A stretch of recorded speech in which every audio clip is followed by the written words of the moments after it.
music of the show. That's what I'm trying to tell you.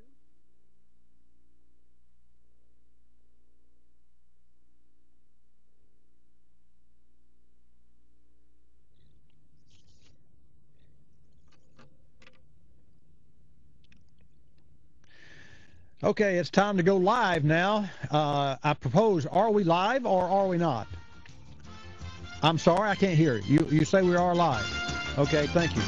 Okay, folks, I'm sorry for the confusion. As you know, at noon Eastern Time every Thursday, Bobby Likis Car Clinic comes to you live right here from Car Clinic Productions, and we're located in the center of the automotive universe. I have today my hat on, my Car Clinic hat on. So if you've got your cams and your cams up, then you've got some of our hat wear or T-shirt wear, hey, put it on, and we'll recognize you in the room. I want to, again, welcome you to Bobby Likis Car Clinic here on Paltalk.com. And I've got some interesting information for you, some old information, well, some historical information. But, you know, I guess all historical information is old, isn't it? Yeah, well, 1955, James Dean was killed in a Porsche 956 Speedster. You know, a lot of us remember that, not that day, but that event, because James Dean was his own dog, to say the least. But a 1997 analysis, now this is what, that's 42 years later, shows that his speed was 55 miles per hour, and the other driver that caused the accident by crossing the center line on the California road. So just for you to know how interesting that is, it's sort of interesting to me. And let's fast forward to talk about today's economy and gas mileage and the things that you would like to share as well. Feel free to put your palm up, and when you put your palm up, we'll recognize you and put you on the air. Here's something else that I think is very telling.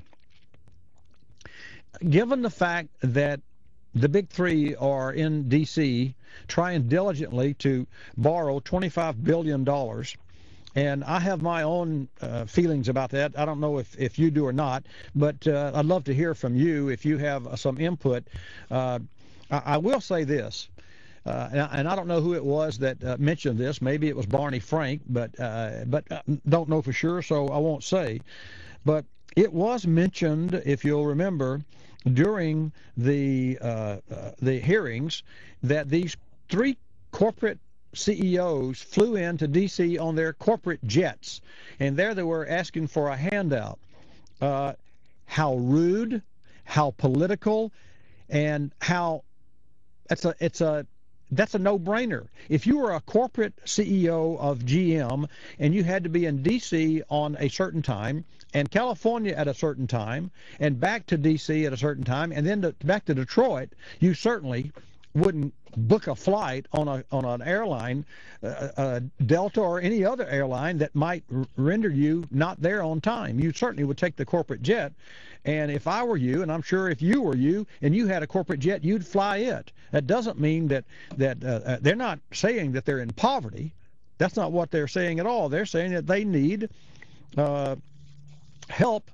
And we're so quick to hand out $700 billion to Wall Streeters, to white collar, and I'm not going to go there because if I do, it just gets me upset. But I just want you to know that I'm not advocating that it's a loan to be paid back.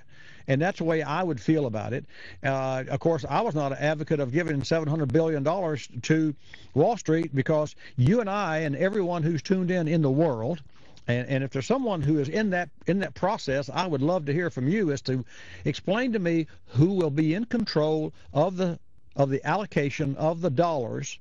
And if we'll look at the net worth of everybody that touches that program today, that gets into that program. In other words, just have one column, one field, and you tick this one field when you become a member of, or part of, or the staff of, or an employee of, or a CEO or a manager of anything, any organization that has to do with the allocation and the distribution of the $700 billion.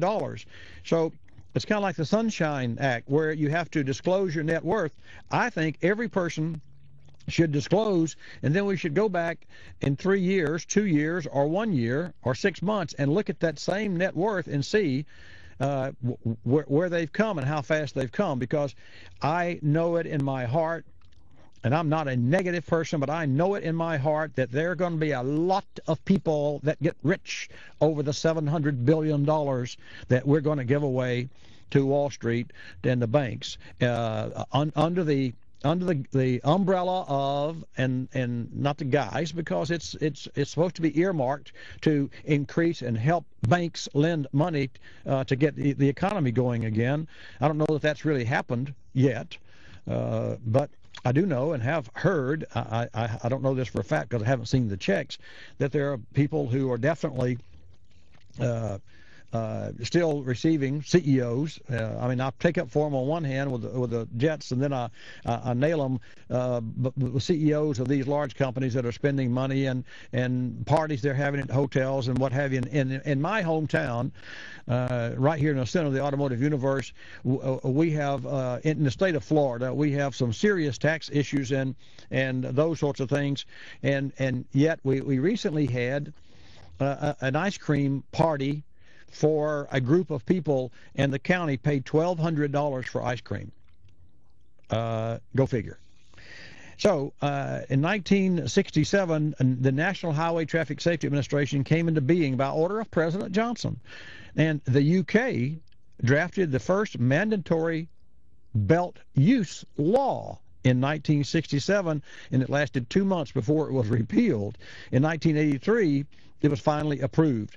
In 1957, Ford Motor Company offered seatbelts as an option, and nobody wanted them. And now you don't buy a car unless you first look at the safety of the car with dynamic stability control and airbags on the side and airbags on the front, the crash rating, and so on and so forth. So, hey, baby, we've come a long way, and it's not your father's Oldsmobile for sure. One more.